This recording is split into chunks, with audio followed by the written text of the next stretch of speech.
Você que é o típico blockbuster rotineiro, que é uma superprodução de fácil acesso, que é só se divertir, se entreter, desligar o cérebro na entrada da sala de cinema, esse não é o filme para você. Podem se retirar.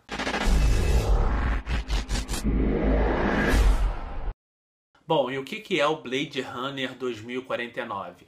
Obviamente é a continuação do Blade Runner, o Caçador de Androides, aí o cult da ficção científica de 1982, dirigido pelo Ridley Scott, né, o terceiro filme dirigido pelo Ridley Scott, aí o grande diretor, e protagonizado pelo Harrison Ford. Muitos de vocês sequer eram nascidos, né? Isso foi há 35 anos atrás.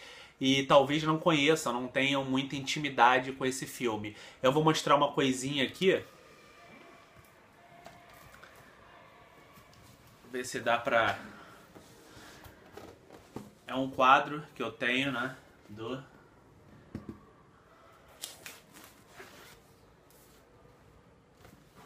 Blade Runner original.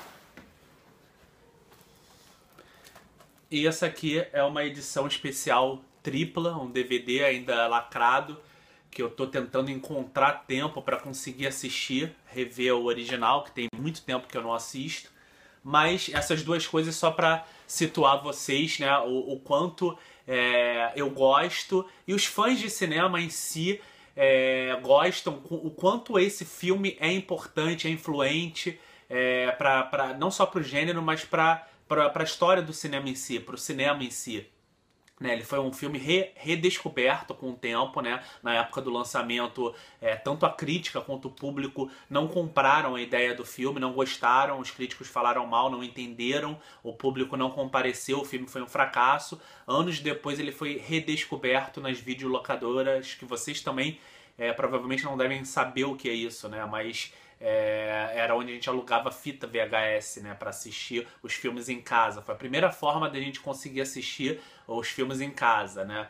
E o Blade Runner se criou nessa época. Bom, a história é a seguinte: se passa no futuro, né, em Los Angeles, na Los Angeles futurística, e tanto o primeiro quanto esse novo, eles são filmes noir, né, filmes de detetive, eles não são filmes de ação, ou seja, é uma mescla de gêneros. Embora sejam ficções científicas, eles também têm muito de cinema noir, de cinema investigativo, de cinema policial, de cinema de detetives, né? Então, uma das melhores coisas que eu digo assim, eu gostei bastante do filme, eu sou fã do original, como vocês puderam ver, e eu gostei muito da continuação, ao ponto de eu ainda estar pensando sobre o filme. Eu ainda não decidi 100%, porque é um filme que tem muitas camadas. Porque esse é aquele tipo de filme que depois, quando termina a exibição, você ainda fica alguns dias, digamos, pensando sobre ele, tentando entender o que foi aquilo que você viu. O mesmo efeito, basicamente, que o original, provocou no público, né? Que é um filme extremamente contemplativo, existencialista, com questões dignas de discussões, e você ficar ali debatendo por horas o significado de cada detalhe, de cada coisa entranhada. É um universo muito rico em detalhes, a construção desse novo mundo é maravilhosa, a direção de arte, a fotografia. Eu até comentei na minha crítica que entrou hoje no Cinepop, vocês podem lá conferir, que a fotografia agora é do Roger Deakins, né? O fotógrafo foi considerado um dos melhores da atualidade no cinema. Ele tem 13 indicações ao Oscar, incluindo O Sicário, do mesmo Denis Villeneuve, diretor desse filme, que foi a última indicação dele, e ele não ganhou nenhum Oscar ainda, não ganhou nenhuma estatueta até o momento.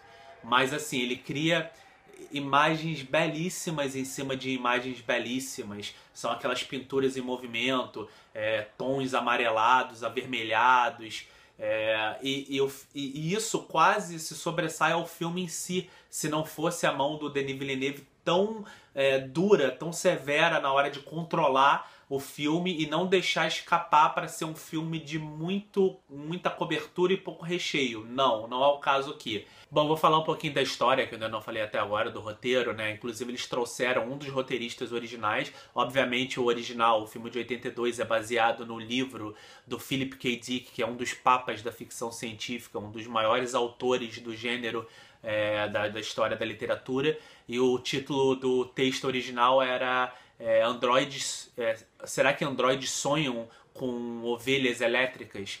E aí transformaram no longa do Ridley Scott com roteiro de 2 roteiristas. Um deles volta para esse novo, ele que bolou o argumento, bolou a história e desenvolveu o roteiro também. Então você vê esse elo ainda grande com a produção original. O Ridley Scott volta como produtor executivo. O próprio Denis Villeneuve, que é um diretor fantástico, um dos maiores da atualidade, disse em várias entrevistas, inclusive numa entrevista nossa, que já está no ar aqui no Cinepop, falou exclusivamente pra gente, dizendo que ele só aceitou fazer esse filme, que ele é um diretor extremamente autoral, no sentido de que ele cria os filmes do jeito que ele quer.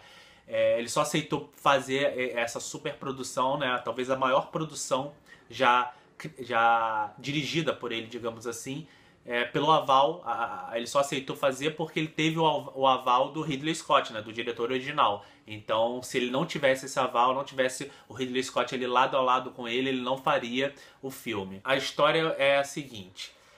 Os Blade Runners, na verdade, eles são policiais do futuro. São oficiais, né, da lei, que tem como trabalho encontrar e eliminar os replicantes. Replicantes são seres artificiais criados de forma sintética, em laboratório, são tipo robôs, né? E tem, pelo menos no original, eles tinham um tempo de vida muito curto, de eu acho que 4 ou 5 anos, depois eles expiravam por conta própria. Nesse novo filme é mostrado que existem novos replicantes que podem viver por mais tempo. Eles não são considerados necessariamente inimigos dos seres humanos nem nada disso. Eles foram criados até para ajudar os seres humanos para fazer o trabalho que ninguém queria. E existe até uma discussão interessante nesse novo filme sobre escravidão, né? O que significa escravidão, que nós não perdemos esse desejo de escravizar seres, e a gente só tem coragem de extravasar isso agora, segundo a teoria do filme, porque são seres sintéticos. Então existem várias, como eu falei, existem várias camadas a serem descortinadas aqui no novo Blade Runner. Na verdade, os Blade Runners só caçam os replicantes que estão fora da lei, justamente, que não têm permissão para viver de certa forma ou fazer certas coisas que eles estão fazendo fora da lei. E aí é ordenado que os Blade Runners caçem esses androides e os exterminem, né? Logo na primeira cena, o personagem do Ryan Gosling, né, e o ator indicado ao Oscar por La La Land, é o agente K, né, um dos agentes de Blade Runners, vai exterminar um dos replicantes que ele é ordenado a fazer isso. E aí ele se depara com a primeira peça, digamos, de um quebra-cabeça gigantesco que ele vai ter que começar a desvendar quando ele encontra essa primeira peça. Eu vou falar muito pouco da história porque é necessário. Eu acho que para vocês terem uma experiência mais satisfatória, porque esse filme ele tem muitos segredos, tem muitos spoilers, e quanto menos a gente revelar, melhor. Aliás, um grande spoiler já é logo revelado na primeira cena, né? Que diz respeito a um dos personagens protagonistas, vamos dizer assim. Então, existem muitos segredos a serem desvendados, e logo na primeira cena você recebe uma resposta que me pegou particularmente de surpresa. Não vinha sendo divulgado na mídia, nos trailers, nas prévias, nada disso.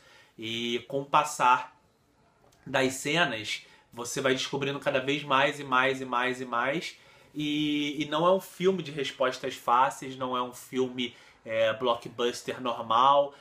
Para você que fica aí reclamando que Hollywood só faz coisa mastigada, só dá explicações fáceis, esse é um filme que eu posso dizer o seguinte: ele levanta uma grande questão, que é o cerne, é o centro do filme, essa questão, e ele não te responde essa questão quando o filme termina. Isso é maravilhoso, eu adorei isso. Outra coisa que eu gostei é o clima de segredo em torno da produção, né? A gente no Cinepop divulgou vários trailers, cenas, notícias, mas eu posso dizer que muito foi surpresa pra mim, incluindo sobre os personagens. Tinham certos atores que eu sabia que estavam no filme, mas que eu não sabia absolutamente nada sobre os personagens deles. E isso foi muito revigorante, né? Você ir descobrindo conforme você vai assistindo o filme, né? Tiveram personagens que apareceram basicamente no terceiro ato, e foram uma bela surpresa, né? É um filme longo, é um filme de 3 horas de duração. Para ter uma ideia, quem acha o primeiro, né, o original longo, o original ele tem só 2 horas, esse tem 3, ele tem 2 horas e 40, basicamente 3 horas. É um filme de um ritmo deliberadamente lento. Se você não tem paciência, se você quer ação o tempo inteiro, ele não tem cenas de ação. E outra coisa uma das coisas que eu mais gostei, talvez a coisa que eu tenha mais gostado, eu esperava muito encontrar isso aqui, eu consegui encontrar, é que o Denis Villeneuve ele foi muito fiel ao espírito do que era o original, ao teor, ao tipo de filme noir, ao tipo de filme lento. Ele não transformou o Blade Runner num blockbuster acelerado, cheio de explosão, cheio de ação. Ele não fez isso, não mudou a essência do que era o Blade Runner, e isso foi muito satisfatório, foi de lavar a alma. Outro detalhe que vem sendo muito mencionado, né, esse novo Blade Runner ele vem sendo muito comparado ao Mad Max A Estrada da Fúria, que foi um filme de 2015, que muitos acham que é a melhor coisa feita no cinema blockbuster dos últimos anos, outros tantos não gostam tanto, então eu acho que esse comparativo é muito válido. Eu acho que quem também não viu nada demais no Mad Max provavelmente não vai ver nada demais no novo Blade Runner. Mas o que eles guardam de semelhança é o fato de que eles são blockbusters fora do seu tempo.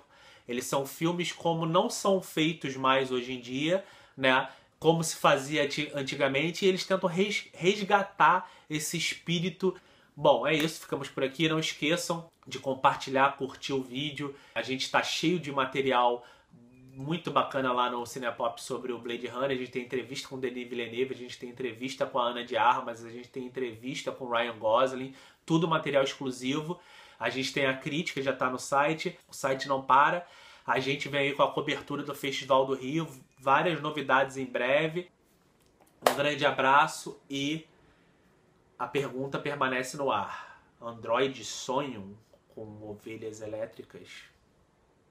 Ninguém sabe.